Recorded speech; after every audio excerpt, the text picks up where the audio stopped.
President Camargo. Here. Thank you. Next item, please. 2, approval of the September 7, 2017 meeting minutes.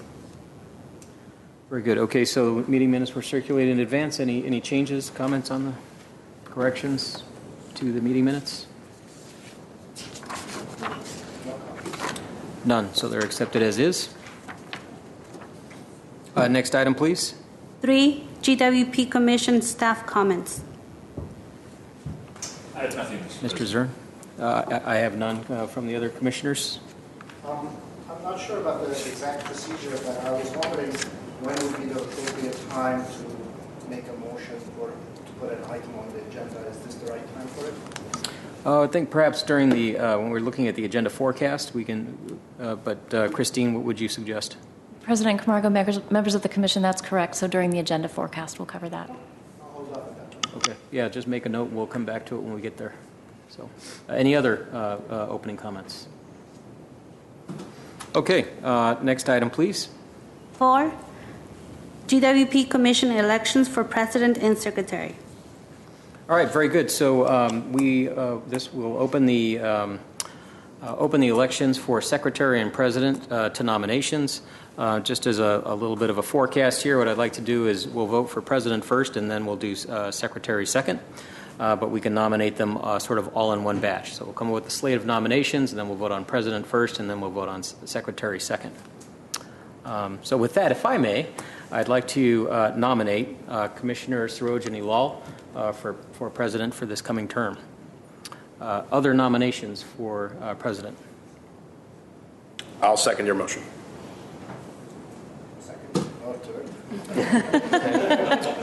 Then let me open continue with the nominations for Secretary.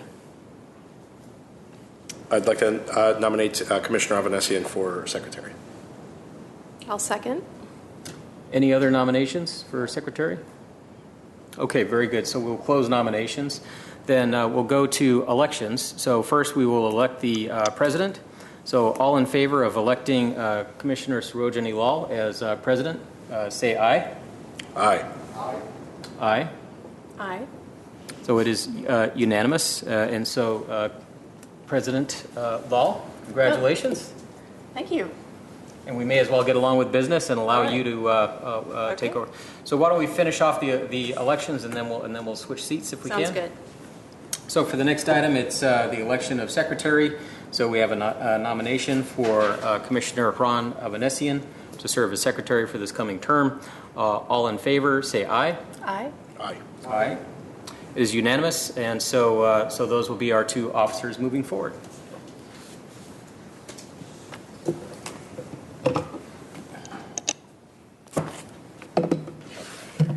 Thank you.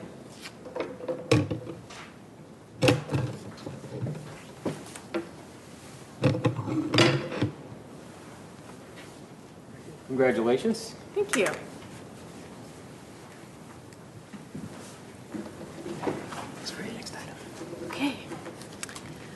Okay, so we've completed that item. We're moving to the next item, which is reports. Item A is the legislative update.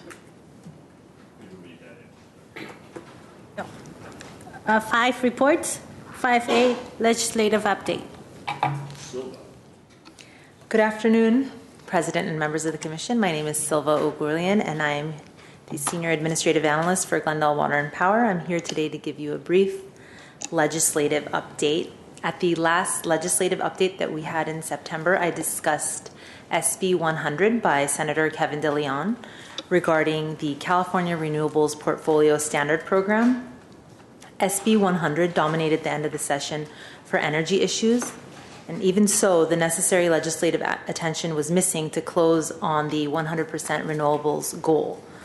We anticipate an early push in 2018 on both SB 100 and the associated regionalization bills.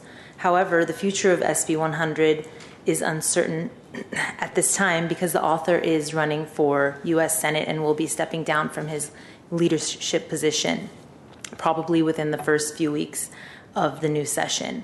Both CMUA and SCAPA have continued working to develop proposals to seek amendments for SB 100 during the off period. The legislature will reconvene on January 3rd, 2018, and this concludes my legislative update. For the commission, we are continuing to watch anything that comes up, any bills or any amendments and proposals that come up within CMUA and SCAPA.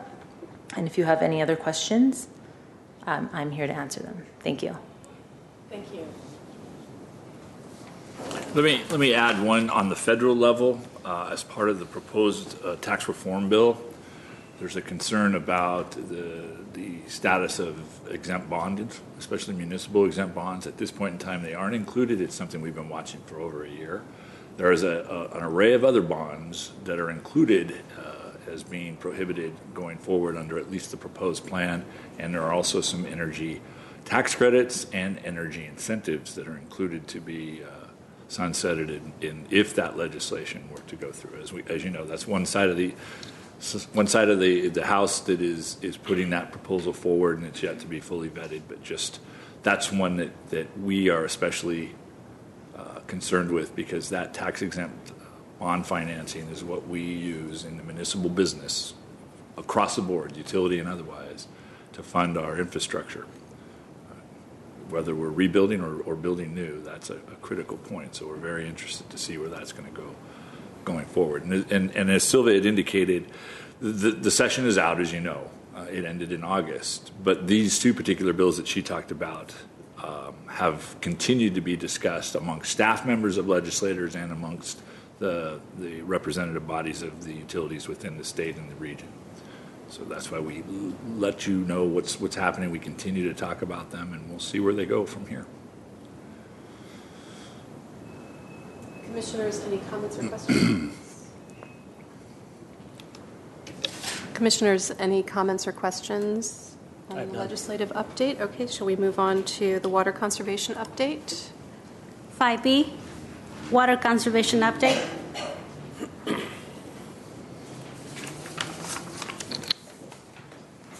Good afternoon, President and Commissioners. My name is Richard Rule. I am the Water Services Administrator, filling in for Mike DeGhetto. You've seen this presentation before, the basics of it. We are simply adding some updated information to it. Let me get out my glasses. I haven't taken the training course on this yet. From May 2015 through September 2017, our customers have saved 4.3 billion gallons of water compared to the 2013 use, which the Water Board uses as a baseline. We are currently in phase 1 of our conservation ordinance. You may recall that means there is no limit to watering days, although it does include or continues to include no water waste rules that are still in effect. Here is the graph. You may recall the purple line is 2017 use. Interesting to note that it is above the use of the orange and green lines, which are 2015 and 2016 when conservation mandates were in effect. So we would expect to exceed that use, but we have come nowhere near to matching the use of 2013 or 2014 when conservation mandates had yet been put in place. The reason for this, I think, is there has been some behavioral changes by customers. There has been some turf removal that has decreased potable use, and additional conservation measures within houses and businesses, low-flow toilets, low-flow shower heads, and so on. It's encouraging news, I think, that even though watering restrictions have been lifted, that we are still have a conservation mindset that has had a residual effect. And these are an overview of the no water waste measures that are still in effect. You may recall no washing of hardscapes, no overspray from irrigation, leaks have to be identified within a certain amount of time, irrigation times, still remain between 6 p.m. and 9 a.m. No watering within 2 days after a rain event. No vehicle washing without a held bucket or a shutoff nozzle. Those will remain in effect indefinitely. Customers always have resources to go to help them continue to serve water. And that's it. Any questions? Just to comment, as I said before, great job by the residents in their efforts. And as you can see, you do get a little bit of an increase when you get out of that conservation and mandatory conservation. But you can see the new plateau has been set, and it's significantly lower than it was in 15 and 16. So that's a good sign. And I think our residents have continued to do an excellent job through mandated conservation programs. And as you can see, when the drought is declared over and we're out of that, they still continue the very water-wise habits, and we appreciate that tremendously. Well, I'm glad to hear it. I think it was I who requested this report. At least I know that I was very eagerly anticipating it. So I'm glad to see that water conservation is effective. And I would just be very curious to see ongoing how, as the memory of the drought recedes in time, how the conservation maintains over time. So exactly. I as well am very curious about that. Will this mindset slowly disappear? I hope not. I think not, but we'll see. We'll continue to bring it back to you to great. update you. We're going in the winter season, so that's an obvious downturn. But what'll be interesting is it's already snowing in Mammoth. So if snowpack is great again, and there's an abundance of water, we'll see how those habits play out in the late spring and the summer. But we'll keep this on as a regular item. And the other thing, I think it's obvious, but I think people have come to realize they just simply don't need to water as much as they thought they did. Right. To keep things green and healthy. So. Yeah. Thank you. Good. Thank you very much.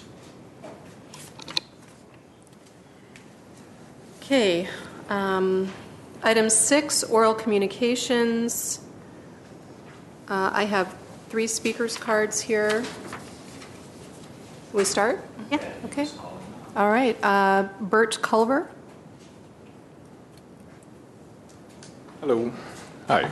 My name is Bert Culver. Congratulations on becoming president. Thank you. Printed out some articles here for you guys.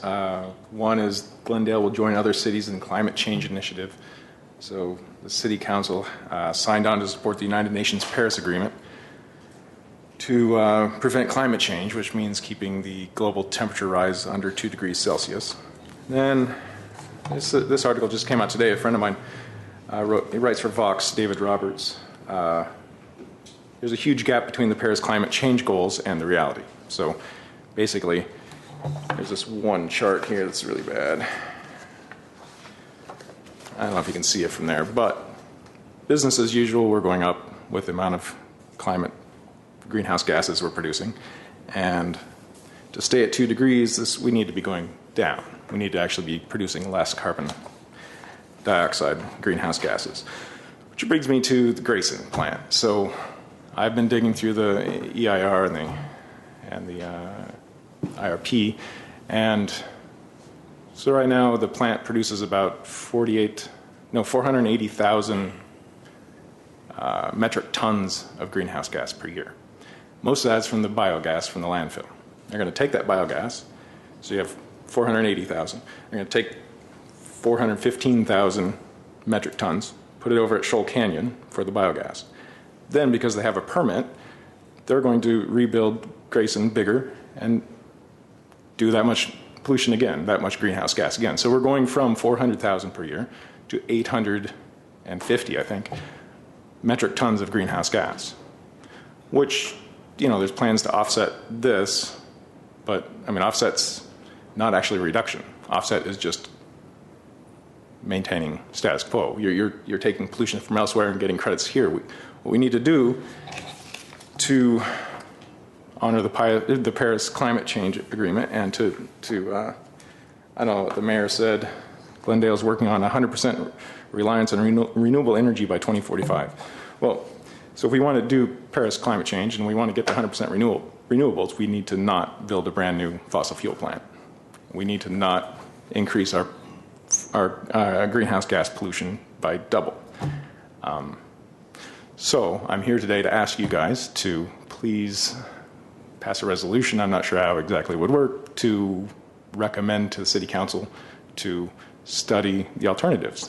The grid we talked about, or you guys talked about last time, the grid of different alternatives, like maybe solar, maybe battery, maybe some gas, maybe. These are all things that need to be explored. Recently I was reading about fuel cells, and so it's a way of you could take the biogas, you put it in this machine, it doesn't burn it, but it turns it into electricity and I think hydrogen waste gas. I forget what the waste gas is, but no burning. You could do that at Shoal. Anyway, I don't know if that's good or not, but it wasn't even explored because we hired Siemens, and we hired a company that works for oil, who did the Keystone Pipeline, the Stantec. And none of the engineers who worked on the EIR have any experience in renewables. Anyway, we hired a bunch of oil guys to come up with a renewable plan, and of course they didn't find anything. So I'm saying, please encourage the City Council to explore renewables with an actual third party that knows renewables. Thank you very much. And I cede my time to whoever needs it. Thank you. Thank you for your comments. Good night.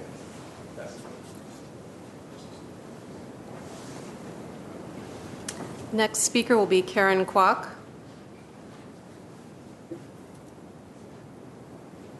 Hi, I'm Karen. At the last meeting of the commissioners, I noticed that over 20 Glendale residents spoke out against Grayson, and the only people who seemed to like the plan were the paid representatives of Glendale Water and Power, or of the city. And it actually made me very sad that why are residents so often fighting against our own utility and against our own elected representatives for what we think is good for the city. And for example, we have a common interest that we all want to keep the lights on in a reliable way, but in fact, our financial interests do often diverge. For example, when I get my water and power bill, I would like to see it at zero, and I'm pretty sure that Glendale Water and Power would disagree with that. But there is an answer, because the IRP was done by Pace Global, which is a division of Siemens, and they sell gas turbines. The IRP calls for the largest gas plant with the most Siemens generators, so they have a vested financial interest in calling for the largest possible gas plant for Glendale. And the EIR was also done by Stantec, who also did the EIR for the Keystone Pipeline, and these engineers have never done a renewable energy project. So what I'm hoping is that the commissioners can act as a bridge to balance these often competing financial interests, and to commission an independent study done by people who have experience looking at clean energy alternatives, instead of just going for the largest possible gas plant in Glendale for their own financial benefits. Thank you. Thank you. The next speaker is Scott, I think that says Lane? Lowe, I'm sorry. Mr. Scott Lowe.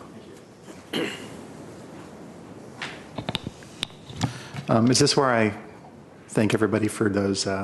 If you have a leak in your house, they send you an email. Those are great. I love those. They helped me find a leak before I actually would have known, but it was great.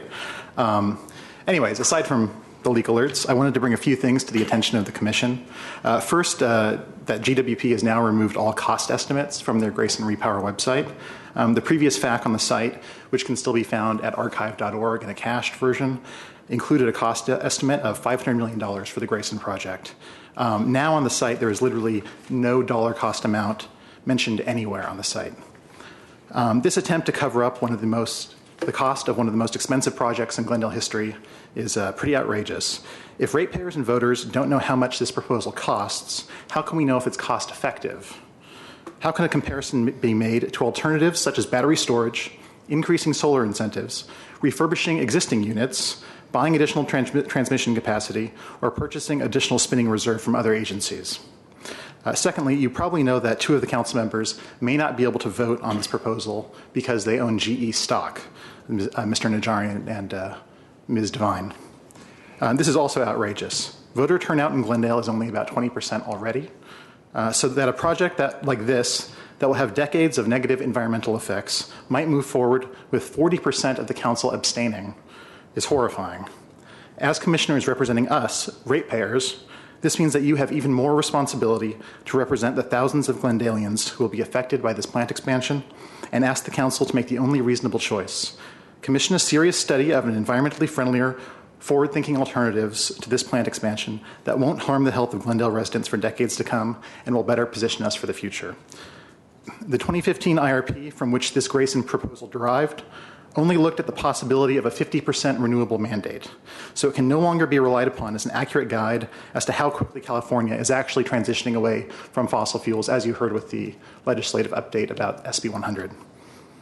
The sooner we study alternatives and develop a realistic plan for getting to 100% renewables, the better position we'll be in as a city. If we choose not to look for solutions, we'll never find them. Thank you. Thank you, Mr. Lowe. The last speaker I have is Pia Harris. I had a question about the issues raised. Why is... Go ahead. Why? That's fine. We can't get into an extensive discussion or debate, but we can certainly answer questions. Okay. Well, the first question is, I think the generators are Siemens. Is Siemens part of GE? What's the conflict? No, Siemens is not part of GE. It's wholly separate company. However, under the contract, there is the ability for the EPC contractor to obtain, procure, and install GE equipment. I will tell you that General Electric produces a myriad of equipment associated with electrical generation. So that is the chance that could occur under the EPC contract, the construction contract. And so the city attorney has weighed in on that. I don't know if Christine want to elaborate on that. Sorry. Not at this time. That's under review. I think that's it in a nutshell. Okay. And the second question is regards to the cost indicated on the website. Is there a reason why it's just not? The cost is $500 million. That's the estimate. I've said it. I've said it for the last 2.5 years. I'll continue to say it. Keep in mind that frequently asked questions is just that, frequently asked questions, and believe it or not, that is not one of the questions we get on a very consistent basis. However, with that said, we'll put it in there. In fact, I think it's already in there, Ms. Cadenas, if I'm not mistaken. So, yeah, you don't want any to be any kind of debate about that. It's in there. I've said it. I've said it to the council. I've said it at least 4 times in public meetings that are on record. So nobody's trying to hide anything. No, I wasn't insinuating hiding it. Sir, I wasn't speaking to you. I was speaking as the comments made by the speaker. All right. Done. Okay, is Pia Harris here? Hello, good evening to each and every one of you. I'm Pia Harris, and I would like to talk about earthquake issue in your city. And the picture is the Grayson Power Plant sits on a mapped liquefaction hazard zone, which makes it susceptible to ground movement in the event of an earthquake. The fact is, like much of Glendale, the Grayson Power Plant site is located within a liquefaction hazard zone. A site-specific geotechnical study for the repowering project was performed and included analysis of seismic and liquefaction risk. The geotechnical study included recommendations for project design in conformance with the applicable building codes, which include considerations for seismic and site-specific liquefaction hazard. But wait, you just agreed that the Grayson Power Plant sits on a mapped liquefaction hazard zone, and that it is susceptible to ground movement in the event of an earthquake. So you're just arguing with yourself at this time. Like much of Glendale? Wow, nice try at normalizing. It looks like maybe 25%. Here are the liquefaction hazard zone maps, which of course is the west and east of Glendale. And then the other thing that is written on your site was the site has been the home of the city's local generation for over 75 years and has been subjected to several major earthquakes, including the Silmer and Northridge earthquakes. Notably, GWP has been able to restore electricity to its customers faster than any other nearby city or Southern California Edison, in part due to having local units at Grayson that were either already operating or were started up due to seismically induced loss transmission imports. Now, this is what it is. The LA River area is particularly vulnerable to liquefaction. Silmer was a 6.6 magnitude earthquake. Experts says we need to be prepared for an 8.2 magnitude on the San Andreas Fault. An 8.2 quake would be 250 times stronger than Silmar. It is highly likely that in the event of a magnitude 7.0 or larger quake, ground movement would be enough to sever gas pipes, leading at worst to gas leaks, explosions, and fires, and at best to incapacitating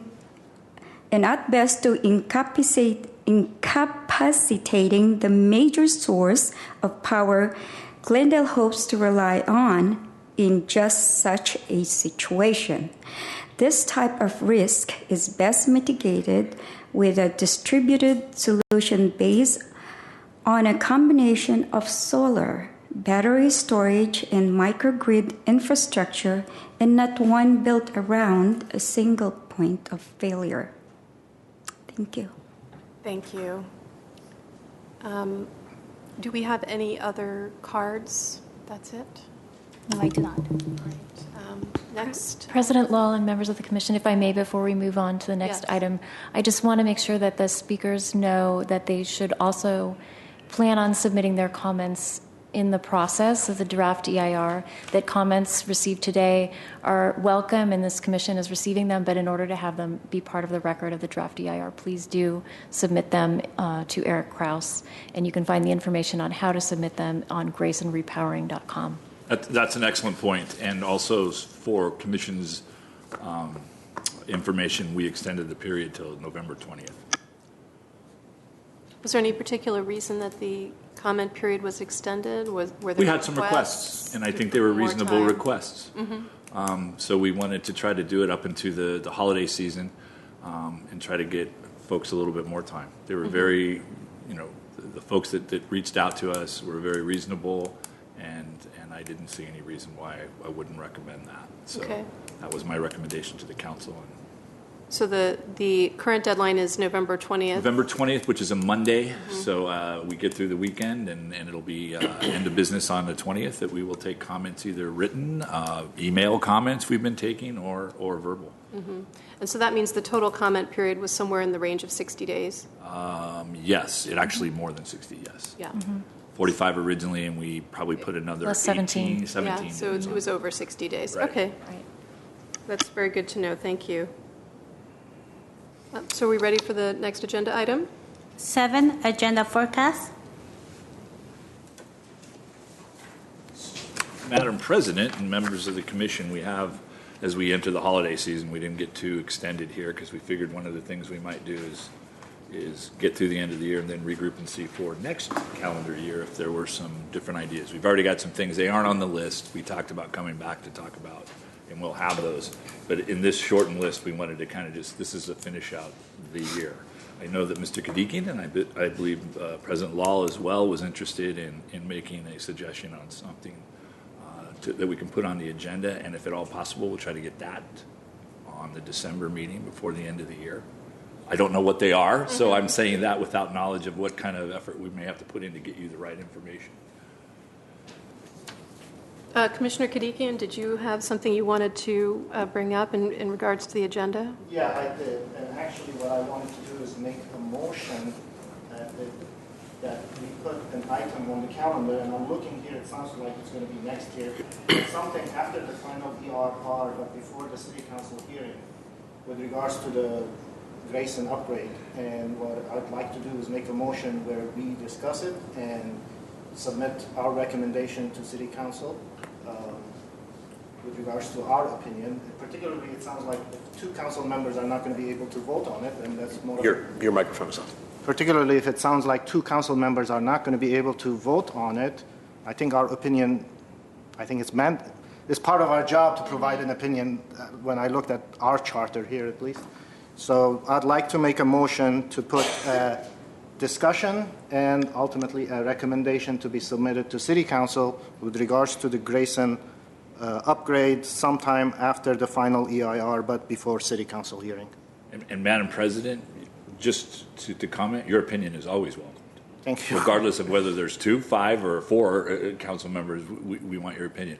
My goal on this, and I'm remiss if I hadn't mentioned to you before, was to bring back a package, hopefully by the February meeting, that gives you a little bit broader perspective. So what we would have by then is hopefully answers to the comments in draft EIR, a little bit better financial analysis for you to consider, and then you can at that point make a recommendation that will be carried to the City Council. We will include that in anything we present to them. Is that kind of what you were looking for? Yeah, well, so long as we have enough time between when we get it and when City Council is going to vote on it for us to digest that information and have a meaningful discussion. The idea in February would be prior to what we were anticipating would be a March-April council meeting. I see. So okay. That was getting it in front and even giving you maybe a little bit of a cushion if you wanted to carry it over to an extra meeting, for instance. Or you had some questions you sent me back to answer, and I came back in a following meeting. Also, just so y'all know, and I know you're aware of this, but we can easily call a special meeting as well to follow up, to cover any of the details. That was my plan. It sounds like that's what you're requesting. If everybody else is, or at least one more member is. Correct. So we would just need 2 members. It probably goes without saying, but if there's a second member that's interested in that, then we will put that on the agenda. Okay. I certainly second that. Okay. I made the motion, I guess, and we second. So we don't need to do a formal motion process for this. It's just if one council member and a second one is on board, then we just move forward. So, okay. Yes. Do I need to say anything, or we're done? It's agenda as discussed. Okay, it's great. done. Thank yep. you. Tentatively February. If we can get you on the January meeting, we might. If we do a special meeting in late January, that may even be. It's likely we'll cancel the January meeting because it falls so close to the holiday, but that doesn't mean we can't have a special meeting later in January to take care of business. Okay. And I suppose in early December, we may have a good read on the number of comments that were received. Certainly, the number of comments would affect the response time in the final, I would imagine. Correct. And so after that 20th date, we'll have a pretty good handle, probably about a week after we can report that to you. Just based on what's been coming in, and Christine, I know that you have been involved more directly, but it looked like the team was prepared to begin answering those questions and have something by January was kind of but just looking at what's come in so far, they're anticipating a rather quick turnaround to answering the questions. One of the reasons is a lot of the comments are redundant. Right. And as you know, that happens. It's not just because it's this project. It happens. Please see above. Correct. Please see above. So that helps cut down the response time. So at that January meeting, be able to, if the December meeting, I can give you at least a number of comments, if that's what you're asking me. Mm-hmm. I could do that. And then in that January or early February meeting, we would have more definitive information on that. And of course, we'll give you copies of all of the answers to the comments as well. So I guess just process things. So then, is it answers to the questions, or is it sort of potentially in addition to answering questions, revisions to the draft EIR itself? I'll let Christine talk about that. Commissioner Camargo, it could be both. It would be responses to comments. There could be potential revisions to the text of the EIR as well. Understood. Right. Okay. So the legal team will review it at that particular point in time, and we have both internal and external legal staff looking at it. Thank you. Also, if the legal team is reviewing all that, and particularly when you indicated Simmons is independent from GE, is City Council going to get a legal opinion with regards to the addressed conflict of interest with regards to Councilmember Najarian and Councilmember Devine for ownership of GE stocks? Are you going to provide them with a legal opinion whether there's a conflict or no conflict, which will force them one way or another to participate or not? Commissioner Kanikian, yes, they will get a legal opinion in that regard. I do want to make sure we're focused on the agenda forecast. We're tending to drift a little bit into substantive discussion, so I'd like to get us focused back on that if we can. Okay. Commissioners, are there any other issues that we would like to bring up at the December meeting? Yeah, I don't know if December is the right time for it, but I'd like to get an update on our various rooftop solar programs and how many subscribers there are to rooftop solar, how many installations there have been. I think the timing is great, Mr. Hale. I think we can do that in December, actually. We have done something already for the city council, so perfect. I think it is not a difficult task for us to get it to you. Actually, if you're interested, because the report is both our community solar program, so the rooftop solar, our EV program, and our charging infrastructure. If you're interested, I can put all those as a single and talk to you about that. Yes. Yep. Okay, we will do that. And I'm unless something, I'm missing, I think we can do that in December. Great. We've had a request from, in our comments today from the public. Are any commissioners interested in addressing the issues that were raised in their comments in a future agenda item? For what it's worth, as advice, I think it might be better to let the environmental comments play out, the responses to that, and then you can roll it into at that point. Because the EIR, whether, it depends, I guess, where you sit, if you like it or you don't like it. I didn't realize we had hired oilmen to do the work, but, you have environmental experts within a company. But at that point in time, when you see the results, reevaluate.